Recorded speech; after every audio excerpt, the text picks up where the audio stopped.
गोपियों के विषय में श्री शुकाचार्य जी भागवत में कहते हैं, जो हर क्षण कृष्ण का स्मरण करती है। गैया का दूध काढ़ने जाती है तो गाय के दूध की धार की जो घर घर स्वर होता है उसमें भी गोपियां कृष्ण कृष्ण जपती हैं।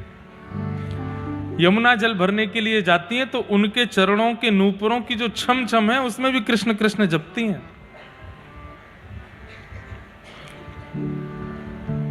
अपने घर में चौका लगाती हैं तो उस समय पोंछे का जो घर्षण घर घर स्वर निकालता है उसमें भी कृष्ण कृष्ण जपती हैं।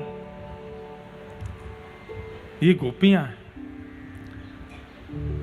हमें ठाकुर जी को याद करना पड़ता है दिन में परिस्थिति के अनुसार या किसी कारण से, तो समझो कि हम याद कर रहे हैं, पर कोई कारण नहीं है, बस 24 घंटे स्मरण बना रहता है उनका, तो समझो ठाकुर जी याद कर रहे हैं आपको, वो स्मरण कर रहे हैं। अभी हमारे भैया मंच पे आके कह रहे थे कि सुबह 8 बजे से आकर के यहां पर वैष्णव बैठे हैं।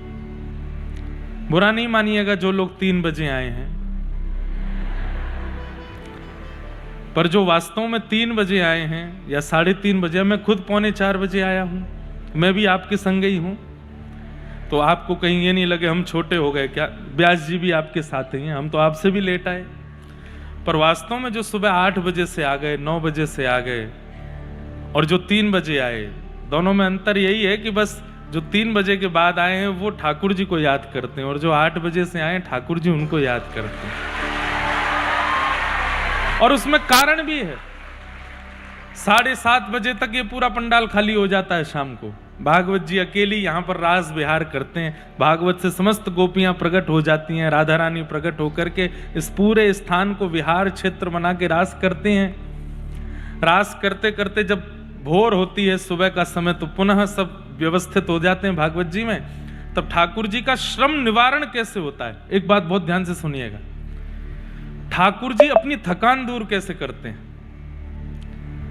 इतने सृष्टि का संचार ठाकुर जी करते हैं, तीनों लोग ठाकुर जी देखते हैं, थक तो जाते ही होंगे, श्रम तो होता ही होगा। ठाकुर जी का श्रम निवारण केवल और केवल अपने भावुक भक्तों को देख करके होता है, उनको देखने से होता है। सामान्य खिचड़ी बना रही है, पर ठाकुर जी क्यों दौड़ करके जा रहे हैं, उसकी खिचड़ी में कुछ अत्यंत विशेष आधुनिक कोई सामग्री नहीं है। कर्मा का रूप ठाकुर जी का श्रम दूर करता है, इसलिए कर्मा के पास जाते हैं। सूरदास जी तो देख नहीं पाते, ठाकुर जी क्यों उनकी कुटिया में जाके बैठ जाते हैं, क्योंकि सूरदास का भाव ठाकुर जी का श्रम दूर करता है, ठाकुर जी की थकान दूर होती है। तीनों लोगों को संचार करने में जो श्रम ठाकुर जी को बनता है, वो भावुक भक्त, याद रखिएगा, भावुक भक्त। एक तो होते हैं सामान्य भक्त, एक होते हैं भावुक भक्त। भावुक भक्त का लक्षण क्या है? वाग्गद गदा द्रवते यस्य चित्त विलज्ज उद्गायत नृत्यते च मद्भक्ति युक्तो भुवनम पुनातु। भावुक भक्त कौन है? वाग्गद गदा द्रवते यस्य चित्तम, जिसकी वाणी कृष्ण चर्चा करते करते गदगद हो जाती हो और अवरुद्ध हो जाए, बोल ना पावे। वाग्गद गदा द्रवते यस्य चित्तम, हृदय द्रवित हो जाता है। रुदत्य भिक्षणम, सामान्य सी बातें सुनकर के नेत्रों से अश्रुपात होने लग जाए। हसती क्वचिच्च, ठाकुर जी की लीला सुनकर के जोर जोर से हंसने लगे। और जैसे ही कीर्तन प्रारंभ हो, विलज्ज उद्गायत नृत्यते च, लज्जा रहित होकर के नृत्य करने लग जाए। एक तो लोग इसलिए भी नाचते हैं कि कैमरा हमारे ऊपर आएगा, हमारे घर वाले देख रहे होंगे कि तुम कथा में गए हो, दिखे तो नहीं अभी तक। तो कई लोग इसलिए नाचते हैं, कई लोग इसलिए नाचते हैं कि वो जबरदस्ती कर रहे हैं, उठ उठ उठ, तुझे तो नाचना ही पड़ेगा, दो स्टेप कर ले। और कई लोग इसलिए नाचते हैं क्योंकि वो स्वयं को रोक नहीं पाए, उनका बस नेत्र बंद हो जाते हैं, अश्रु गिरने लगते हैं और पैर थिरकते हैं। वो भावुक भक्त। विलज्ज उद्गायत नृत्यते च, तब ठाकुर जी कहते हैं मद भक्ति युक्तो, ये मेरा भावुक भक्त है। और उस भावुक भक्त को देखने में ठाकुर जी का श्रम दूर होता है। हमारी भागवत जी तो वैसे ही बहुत ज्यादा श्रमित रहती हैं, इतनी जगह कथाएं एक के बाद एक इधर उधर, इतनी भागदौड़। तो भागवत जी कथा प्रारंभ होने से 6 घंटे पहले ही वैष्णवों को देखते हुए उनसे अपना श्रम दूर करती। तो जो लोग यहाँ सुबह से आके बैठे हैं ना, भले ही वो वीवीआईपी नहीं होंगे, वीआईपी नहीं होंगे, समाज के लिए वीआईपी वीवीआईपी नहीं होंगे, पर ठाकुर जी के लिए वो वीवीवीआईपी हैं।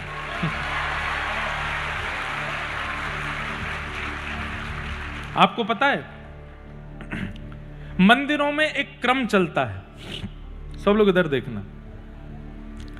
मंदिर का खुलने का समय है 7 बजे शाम को या सुबह। 7 बजे वो सबके लिए खुलते हैं, पर जो गोस्वामी परिवार के लोग होते हैं, जो पुजारी होते हैं, जो ठाकुर जी के अंग सेवी होते हैं, मंदिर खुलने से पहले उनको दर्शन हो जाता है ठाकुर जी का, वो भीतर चले जाते हैं। दुनिया के लिए 7 बजे खुलता है, उन लोगों के लिए 5 बजे ही खुल जाता है। 5 से 7 बजे तक कोई नहीं देखेगा, वो देखेगा जो ठाकुर जी के अधिकारी हैं। तो कथा तो शुरू 3:30 बजे होनी है, पर आप 8 बजे से आ गए हो, इसका मतलब आप ही अधिकारी हो ठाकुर जी के, इसलिए जल्दी बुला लेते हैं। पर ये उत्साह बंबई में भी देखने को मिला, बड़ोदरा में भी आप सब लोगों के चित्त में देखने को मिला। हम क्षमा प्रार्थी हैं उन लोगों से जो बेचारे पीछे खड़े हैं। आप लोग दुखी नहीं होना, आप लोग प्रसन्न चित्त रहिएगा। जहां खड़े हैं खड़े खड़े ही कथा सुन लीजिए। हो सकता है इसमें भी कोई प्रारब्ध ही नष्ट हो रहा होगा कि बैठने को नहीं मिला, खड़े खड़े ही सुन रहे हैं। और एक बात मैं हर कथा में कहता हूं,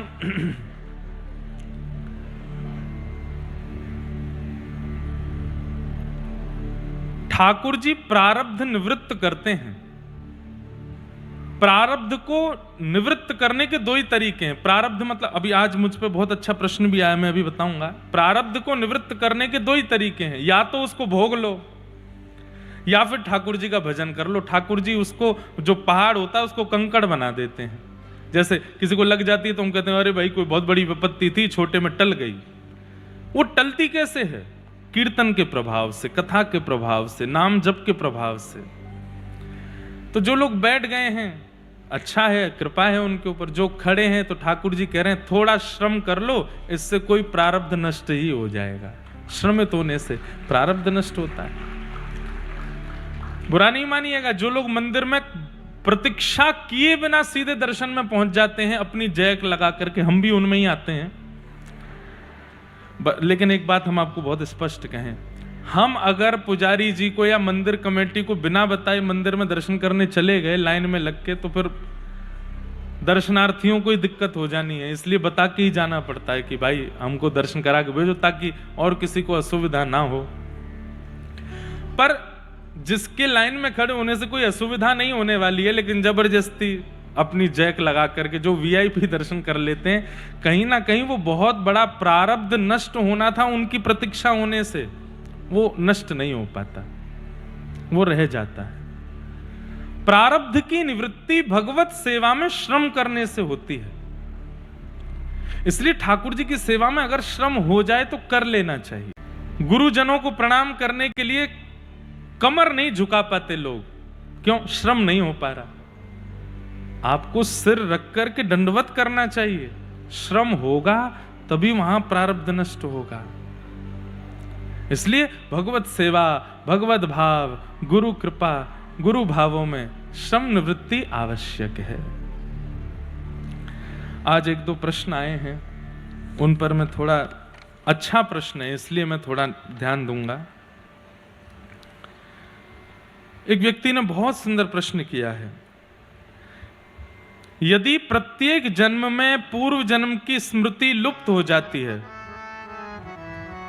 ध्यान से सुनिएगा, यदि प्रत्येक जन्म में पूर्व जन्म की स्मृति लुप्त हो जाती है तो आत्मा कर्म फल को कैसे भोगती है? बिना स्मृति के कर्म का बोध और सीख कैसे संभव है? समझ में आया प्रश्न? हम हर जन्म में अपने पूर्व जन्म का जो भी कुछ हुआ वो सब भूल जाते हैं, तो फिर पूर्व जन्म का इस जन्म में क्यों भोगते हैं? आत्मा को याद तो है नहीं पूर्व जन्म में क्या किया हमने। एक बात याद रखिएगा, अगर ऐसा होने लग जाए कि व्यक्ति को अपने पूर्व जन्म की स्मृति हो, पूर्व जन्म का कर्मफल याद हो, उसने क्या किया है, और इस जन्म में उसके सामने कोई कर्मफल आ जाए, तो कहीं ना कहीं व्यक्ति उसकी निवृत्ति का, उसके निवारण को ढूंढ लेगा। उसको पता भी होगा, ओहो मैंने पूर्व जन्म में ऐसा ऐसा किया था तभी ऐसा हो रहा है। सृष्टि चलने में, सृष्टि के संचार में बहुत बड़ी बाधा आ जाएगी फिर। इसलिए ठाकुर जी पूर्व जन्म में किए हुए कर्मों को भुला देते हैं, ताकि इस जन्म में व्यक्ति यही सोचता रहे मैंने किया क्या है जो मेरे साथ ऐसा हो रहा है, और उसी चक्कर में फिर वो अपने पूरे इस जन्म के कर्म का निर्माण करता है और उसी से उसका जीवन चलता है। यह सृष्टि संचार का एक बहुत बड़ा नियम है। अगर व्यक्ति को पूर्व का पता होगा तो वो इस जन्म में बहुत सावधानी रखेगा, सतर्कता रखेगा, और उसको पता भी होगा अच्छा ऐसा हो रहा है मेरे साथ, पूर्व जन्म में उसका दिल दुखाया था मैंने तभी हो रहा है। दिल दुखाने का निवारण कैसे हो सकता है? बोले ऐसे ऐसे हो जाएगा, वो कर लेगा। तो फिर उसको कर्मफल आएंगे कैसे? तो सृष्टि संचार में ये बहुत बड़ी भूमिका निभाता है कि आपको अपने पूर्व जन्म का स्मरण नहीं है और उसका फल आपको भोगना पड़ता है। हम आप सब तो चलो कलयुग के जीव हैं। भीष्म पितामह तो ठाकुर जी से कह रहे हैं मुझे अपने 100 जन्मों का याद है, मुझे मेरे पूर्व के 100 जन्मों की स्मृति है, मैंने कोई पाप नहीं किया, फिर मुझे बाणों की सैया पर क्यों लिटाया? ऐसा कौन सा अपराध कर दिया मैंने जो आप मुझे बाणों की सैया पर लिटा रहे हैं? तो ठाकुर जी कहते हैं 100 ही जन्म होते हैं, तुमको 100 जन्मों का याद है क्या? जन्म 100 ही होते हैं? 101वें जन्म का याद है? भीष्म पितामह बोले वो तो याद नहीं है। तब ठाकुर जी कहते अब हम याद दिलाते हैं। 101वें जन्म में तुमने किसी वन के जीव को पकड़ के उसमें कांटे लगाए थे, उसका फल तुमको मिला, इसलिए तुम बाणों की सैया पर लेटे हो। तो आप कौन से जन्म का कब भोगते हैं ये आपको कभी नहीं पता चलेगा। ज्यादा से ज्यादा अगर आपने भजन साधन सिद्धि प्राप्त करके अपने पूर्व जन्म, उससे पूर्व जन्म की याद भी कर ली तो ठाकुर जी 100वें जन्म का भुगवा देंगे, उसको कैसे याद रखोगे? इसलिए इस चक्कर में मत पड़ो कि कौन से जन्म का भोग रहे हैं, बस इस चक्कर में पड़ो इस जन्म का कुछ रह ना जाए, इस जन्म की कोई हमारी स्थिति ऐसी ना बन जाए कि कर्जा हम पे ज्यादा हो जाए। पूर्व जन्म का तो हम भोग ही रहे हैं, इस जन्म में और कर्जा कर लेते हैं। इसलिए कथा सुन करके, गुरु आश्रित होकर के पूर्व जन्म की चिंता मत करो। इस जन्म में मैं कुछ ऐसा ना करूं जिसको भोगने के लिए मुझे फिर आना पड़े। पुनर्जन्म होता ही इसलिए है क्योंकि पूर्व जन्म के कर्मों का फल आपने भोगा नहीं है, इसलिए अगली बार फिर जाना पड़ेगा भोगने के लिए। इसलिए इतना नाम जप करो, इतना भजन करो, इतने कथा सुनो। सबसे बड़ी बात है अपना जीवन व्यवस्थित रखो। आज मैं पूज्य श्री डोंगरे जी महाराज का एक भाव पढ़ रहा था, बहुत सुंदर बात उसमें लिखी थी, मैं लिख के भी लाया। कितनी सुंदर बात, लिखने योग्य बात है।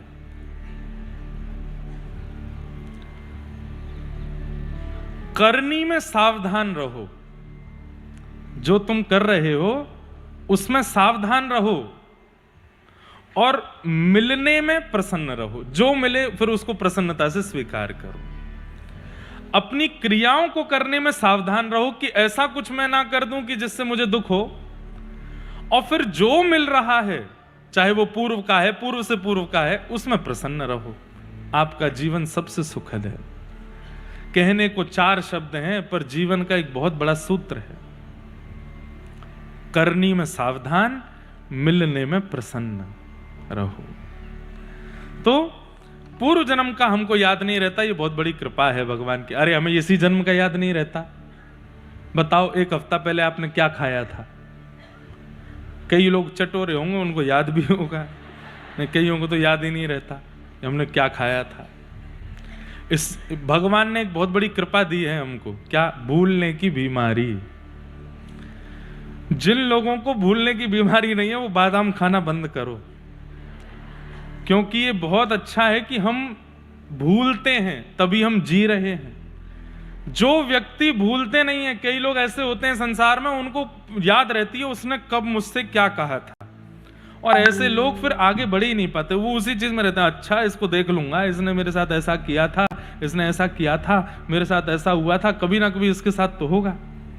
भूलना अच्छा है, ठीक है, थोड़ा भूलिए, थोड़ा उससे आगे बढ़िए।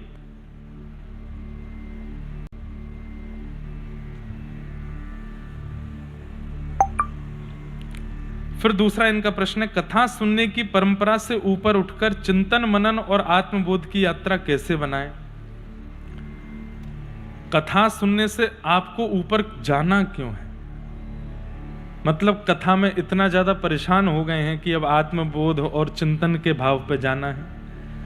कथा ही यात्रा है आत्मबोध और चिंतन की, और भले ही आत्मबोध चिंतन बनने लगे तब भी कथा का त्याग नहीं करना है। आज हम व्यासपीठ पर बैठे, हम बहुत बड़े कोई साधक नहीं है, बहुत बड़े तपस्वी महात्मा नहीं है, कथाकार हैं। पढ़ करके, अध्ययन करके, गुरुजनों से सीख करके आपके सन्मुख बोलते हैं, लेकिन आत्मचिंतन भी करते हैं, आत्मबोध भी करते हैं, लेकिन उसके बाद भी कथा का त्याग नहीं करते। हनुमान जी से बड़ा आत्मबोध होगा, हनुमान जी से बड़ा हमारा आत्मचिंतन होगा? नहीं हो सकता, लेकिन फिर भी वो कथा सुनते हैं। इसलिए कथा का त्याग नहीं करना, कथा से ऊपर नहीं उठना है, कथा जीवन भर रहनी चाहिए चित्त में। कोई अगर ऐसा कहने लगे अब कथा से तो हमको तृप्ति हो गई, अब तो एकांत में बैठ के आत्मचिंतन करेंगे, वास्तव में उसको कुछ प्राप्त हुआ ही नहीं, जो कथा से विलग जा रहा है। तीसरा इनका प्रश्न है, जीवन में अहंकार सबसे बड़ा अवरोध बताया गया है, तो एक सामान्य व्यक्ति को अपने अहंकार को कैसे पहचाने और उससे कैसे मुक्त हो? अहंकार का बोध हर व्यक्ति को हो जाता है। ऐसा हो ही नहीं सकता कि अहंकारी व्यक्ति को यह पता नहीं है कि मैं अहंकार कर रहा हूं। जब वो शब्दों का चयन करता है, किसी के आगे अपनी उपलब्धि बताता है या अपने श्रेष्ठ कर्मों को बताता है, उसे पता होता है कि मैं अहंकारवश बोल रहा हूं। हर व्यक्ति को पता होता है कि मैं अहंकार कर रहा हूं। अहंकार की निवृत्ति का केवल एक तरीका है, अपनी उस परिस्थिति को स्वयं की क्रिया ना मान करके भगवत इच्छा माने, भगवत कृपा माने, तो ही अहंकार निवृत्त हो सकता है। हम अपने जीवन की एक घटना सुना दें आपको। वैसे हम पर्सनल चीजें ज्यादा शेयर करते नहीं, पर ये मैं पहले भी कर चुका हूं, इसलिए आज पुनः कर देता हूं। गुजरात हमारे लिए इसलिए भी श्रेष्ठ है क्योंकि अपने जीवन की सबसे पहली कथा मैंने गुजरात में ही की थी, द्वारिका में। आज से 10 वर्ष पूर्व 2015 में 20 जुलाई से लेकर के 27 जुलाई तक द्वारिका में कथा हुई थी। और उस कथा में हम इतने भयभीत थे कि क्या होगा, आज तो भैया हमारी नैया डूबेगी, ऐसी स्थिति मन में बन रही थी। तब कथा करने का उद्देश्य लोगों को भक्ति मार्ग बताना नहीं था, तब बस इतना था कि हम कथा कह लें, कथा हमसे हो जाए कैसे भी, बस तब इतना ही था। पूज्य पिताजी महाराज का इतना यश, सब जगह लोग उतना सुनते थे, तो एक ये भी भार था कि भैया उनका नाम है, उनकी प्रसिद्धि है, उसका भी ध्यान रखना है। कहीं ऐसा नहीं हो कि आकुति को प्रसूति बोलें, प्रसूति को कुछ और बोल दें, प्रहलाद को ध्रुव बोल दें, ध्रुव को प्रहलाद बोल दें, कृष्ण को राम बोल दें, राम को कृष्ण बोल दें, कंस को कहीं रावण ना बोल दें। तो यही सब चिंतन चल रहा था मन में। बालक ही थे हम, 17 वर्ष के थे उस समय। तो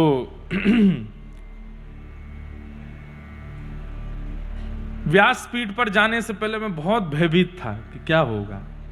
तब हमारे पूज्य नाना जी ने हमारे पूज्य पिताजी महाराज को कहा कि आप लाला को श्री वैष्णव दीक्षा प्रदान करो।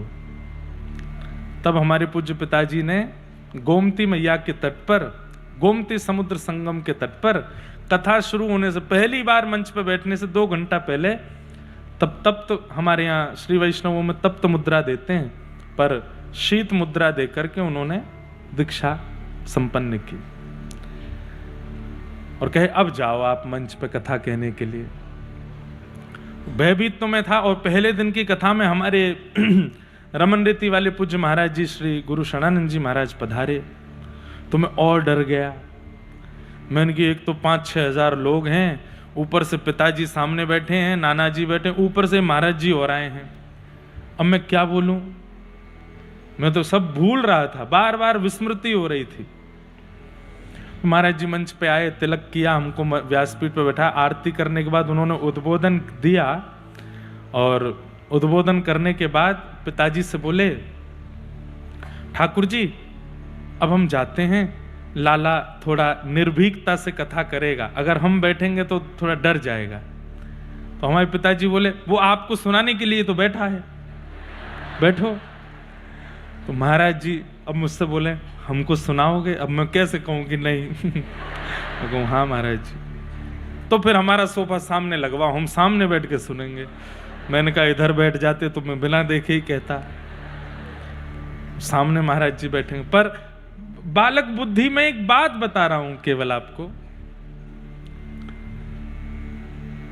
महाराज जी सामने बैठे और मैं पूज्य पिताजी के गुरुदेव का स्मरण कर रहा था, अपने दादा गुरुदेव का, पिताजी के शिक्षा गुरुदेव श्री अनंत विभूषित श्री रामानुज प्रपन्नाचार्य गुरु जी। भैया ऐसी परिस्थिति में ठाकुर जी को याद नहीं, गुरु को याद करो।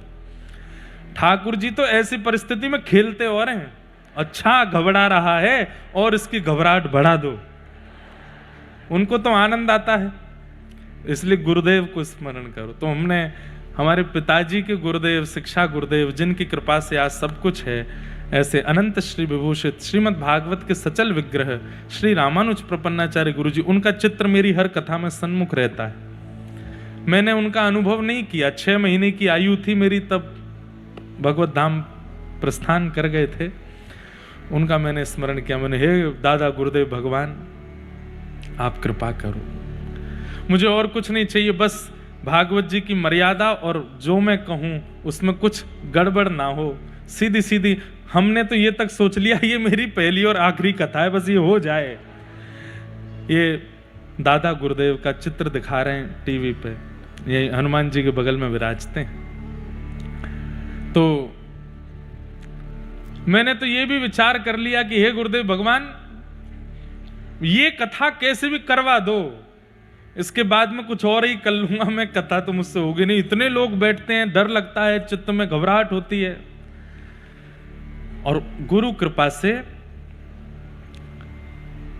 ये तो नहीं कहेंगे बहुत अच्छे से बोले, लेकिन हाँ संभल करके कथा हो गई। और मैं आंख बंद करके बोलता चला गया। थोड़ी देर बोलने के बाद जब आंख खोली तो सामने बैठे हमारे पूज्य रमन रेती वाले महाराज जी भावुक चित्त में बैठे थे और ऐसे नीचे से इशारा कर रहे थे, वाह कितना सुंदर आनंद।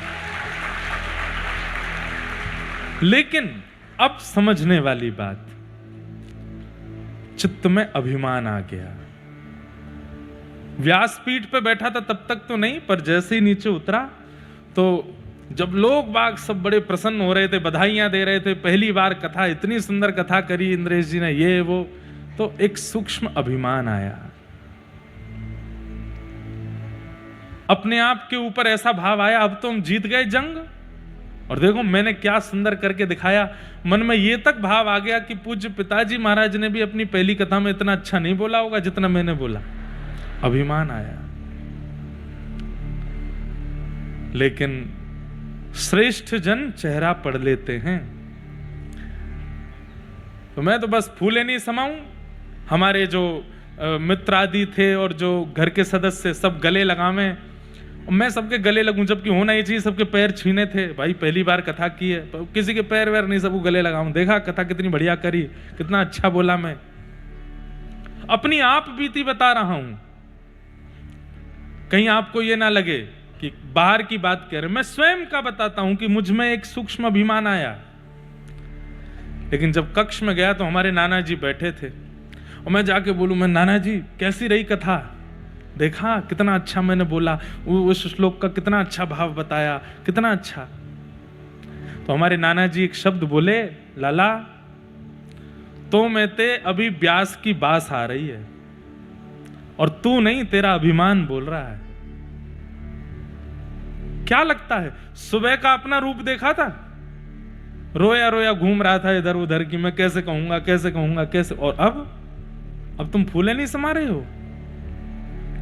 वास्तव में ये तू नहीं बोल रहा है। मैंने कहा कौन बोल रहे हैं फिर? बोले जब तुमने गोमती सागर तट पर दीक्षा ग्रहण की पूज्य पिताजी से, तब तुम्हारे गुरुदेव ने दीक्षा प्रदान करके तुम्हें आशीष दे करके, कितनी कथाएं हो गई पिताजी की। उस समय 1200 कथाएं हुई थी, अभी 1600 के आसपास हो गई। तो उस समय 1200 कथाएं पिताजी की हुई थी। तो हमारे नाना जी बोले उन्होंने दीक्षा देते ही अपनी 600 कथाओं का बल तुझे दे दिया। और मुझसे बोल करके गए, लाला 600 कथाओं तक तो तू सोचना ही नहीं कि तू बोल रहा है, तेरे गुरु की कृपा बोलेगी। जब 601 भी कथा करने के लिए मंच पर बैठे तब विचार करना कि तू बोल रहा है। और उस दिन मुझे याद रखना। चूर कर दिया अभिमान, मेरे नेत्रों में आंसू थे। मैंने नाना जी के चरण पकड़े, मुझे क्षमा करो। बोले मुझसे नहीं, गुरुदेव से क्षमा मांगो, पिताजी से क्षमा मांगो। तो सबसे क्षमा मांग करके आया। सब बोले काय को क्षमा मांग रहे हो? मैंने बस कोई गलती हुई मुझसे, उसकी क्षमा है। वह दिन का आज तक का दिन है। मैंने फिर नाना जी से कहा, नाना जी 600 कथा गिननी है क्या? बोले लाला अगर गिनती करेगो तो 601वीं कथा में फिर डगमगा जाएगो, तू गिनती मत कर। अब यों के अंतिम श्वास तक मैं नहीं, मेरे गुरुदेव ही बोल रहे हैं। ये भावना चित्त में रख। अभिमान नष्ट किया, इसलिए आज तक बैठे हैं, बोल रहे हैं। संख्या में आते हैं, आकर के इतना प्रेम देते, स्नेह देते, अभिमान नहीं आएगा चित्त में? किसी भी व्यक्ति के चित्त में आ जाएगा। पर जब आप लोग जय जय कहते हैं या प्रणाम करते हैं, माला देते हैं या बहुत उत्साह में चिल्ला करके कुछ कहते हैं, चित्र बना करके लाते हैं, उसी समय मन को शांत करते कहते हैं ये मेरा अधिकार नहीं है, ये मेरे गुरुदेव की कृपा है, मैं इस योग्य तो नहीं हूं। अभिमान को हर क्षण नष्ट किया जाता है। तो अभिमान हर व्यक्ति को पता होता है कि आ गया है। उसको नष्ट करने का एक ही उपाय है कि क्रिया करने के बाद में स्वयं का बोध मत रखो, गुरु कृपा मानो। ये मेरे गुरु की कृपा है, ये मेरे ठाकुर जी की कृपा है, मैं इसका अधिकारी तो नहीं हूं, मैं इसके योग्य तो नहीं हूं, ये मेरे गुरु करा रहे हैं, मेरे ठाकुर जी करा रहे हैं, मेरे लाल जी करवा रहे हैं।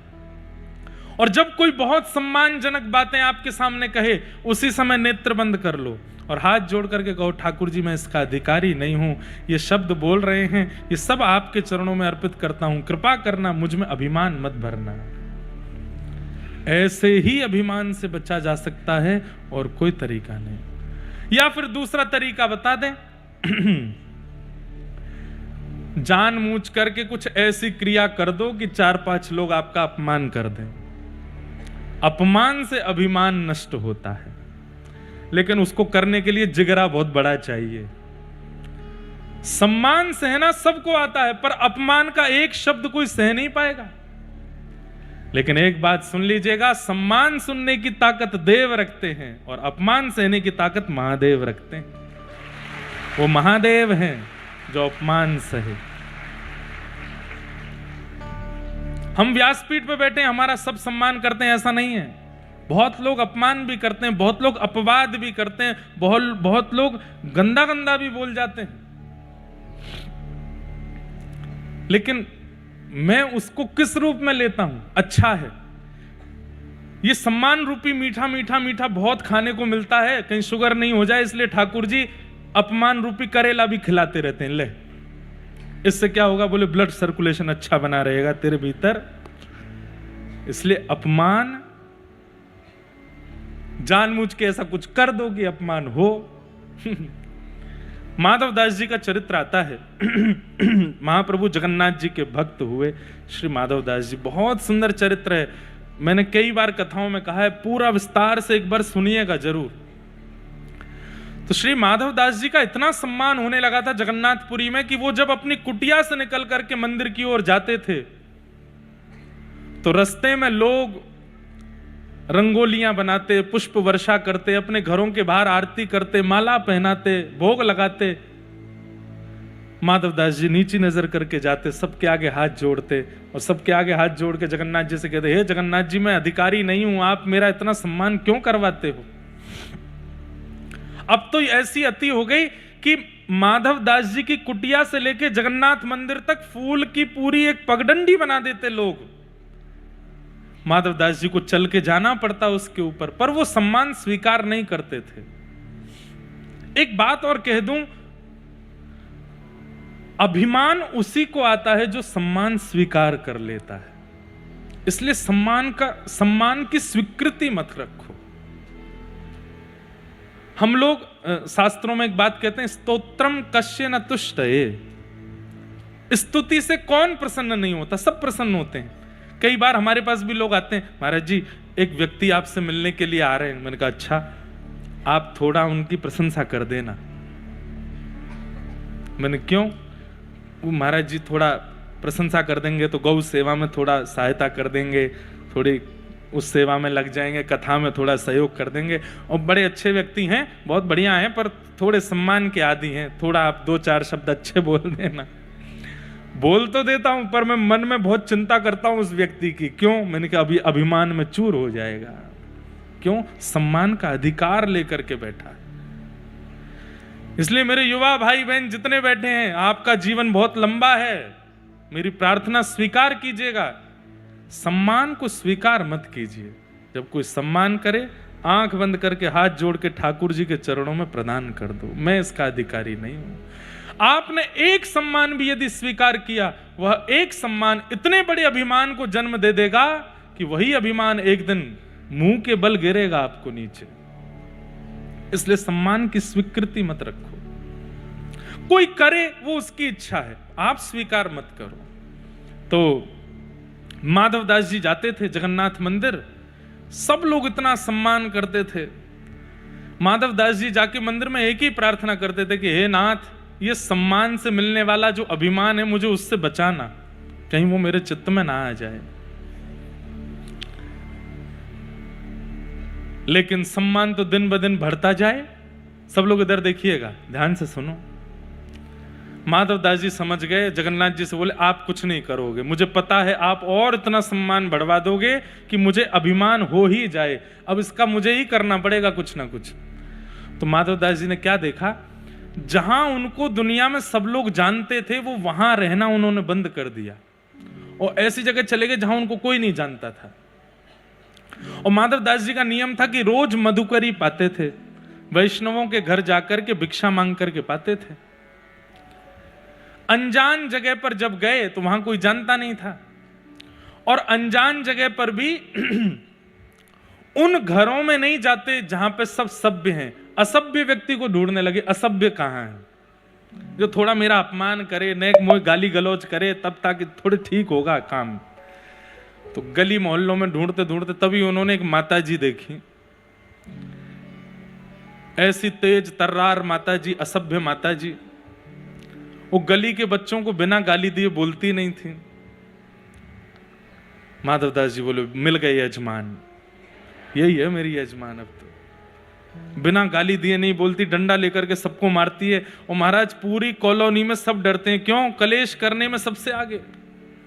किसी के घर में कुछ हो जाए कलेश करने, वो पहले पहुंच जाती हैं। माधवदास जी बोले अब यही मेरे सम्मान को, मेरे अंदर जो सूक्ष्म अभिमान आया उसको यही नष्ट करेंगे। तो माधवदास जी उनके द्वार पर पहुंच गए, मैया भिक्षा पवाओगी? कहां से आ गए हो? जगन्नाथपुरी में रहते थे, अभी यहां नए नए आए हैं इस नगर में, आप थोड़ी भिक्षा पवा दो। क्या पाओगे? और घर में जो बना हो सो दे दो। तो माता जी थाली लगा करके ले आई, दे दिया उनको, लो पाओ। तो माधवदास जी पाने लगे तो मन में सोचे कि अभी कुछ हुआ नहीं, थोड़ी डांट फटकार पड़े तब तो काम बने। माधवदास जी फिर आ गए, बोले माता जी भिक्षा पवाओ। बोले तुम पे और कोई काम नहीं है, रोज रोज यहीं आओगे? दुनिया में और भी घर हैं, और जगह चले जाओ। बोले नहीं, आपके घर की प्रसादी का स्वाद क्या कहना, इतना अद्भुत था, कल मेरा मन लग गया उसमें, मैं तो यहीं पाऊंगा। तो माता जी थोड़ी तो सभ्य थी कि वहीं से डांट के नहीं भगाया, भीतर जाके थाली लगाई। मन में सोचने लगी इसको अच्छा अच्छा पवाऊंगी तो कल फिर आ जाएगा, एक सब्जी में नमक ज्यादा डाल दिया, दूसरी सब्जी में थोड़ा नींबू निचोड़ दिया, तीसरे साग में लाल मिर्च झोंक दी खूब भर के। बोले जब इसके मुंह में लगेगी आग, कल से नहीं आएगा।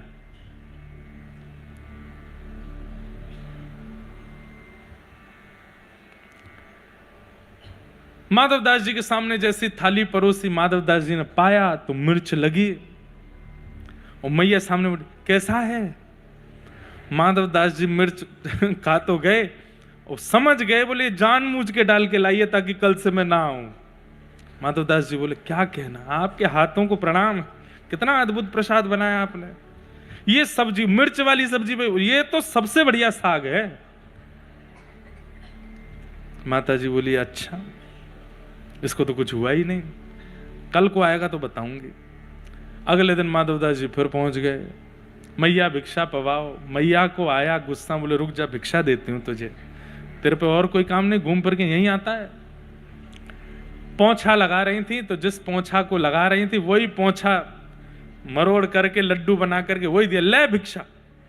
और जैसे ही मुंह पे आके पड़ा माधवदास जी के, माधवदास जी प्रणाम करके बोले अब मेरा जो सम्मान का अभिमान था वो नष्ट हो गया, अब मैं ठीक हो गया। आपने मुझे, मेरे साथ ये थोड़ा जो अनुचित कृत्य किया, इससे मेरा अभिमान नष्ट हो गया, अब मैं आनंदित हूं, अब मैं सुखी हूं। प्रणाम करके फिर वापस जगन्नाथपुरी गए। उनका नियम था कि भिक्षा में मिलने वाली हर वस्तु को जगन्नाथ जी को अर्पित करते थे, फिर पाते थे। अब आज पोंछा मिला, पोंछा को कैसे अर्पित करें?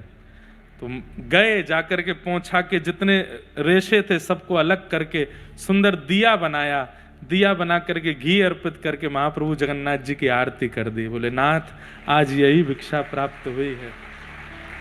तो अभिमान को नष्ट करने के दो ही तरीके हैं। एक तरीका तो हर अभिमान प्रदान करने वाली वस्तु को गुरु गोविंद को समर्पित करो, अपने ऊपर उसका क्रेडिट मत रखो। या फिर दूसरा, अभिमान फिर भी आ जाए तो ऐसा कुछ जानबूझ के करो कि दो चार लोग अपमान करें, तो ही अभिमान नष्ट हो सकता है। और तीसरा तरीका, हर दिन ठाकुर जी की लीला कथा सुनते रहो, श्रवण करते रहो। गुरु वचनामृतों में इतनी सामर्थ्य है कि आपके चित्त के अभिमान को वो बढ़ने नहीं देंगे, प्रकट होने नहीं देंगे। मैं कथा करता हूं, पर मेरा स्वयं का नियम है, मैं रात्रि में सोने से पहले महापुरुषों की कथा सुनता हूं, और बोल दूं तो कोई अतिशयोक्ति नहीं, कभी कभी अपनी कथा भी स्वयं सुनता हूं, नित्य सुनता हूं। श्रोता बना रहता हूं, इसलिए वक्ता होने का अभिमान नहीं आता चित्त में।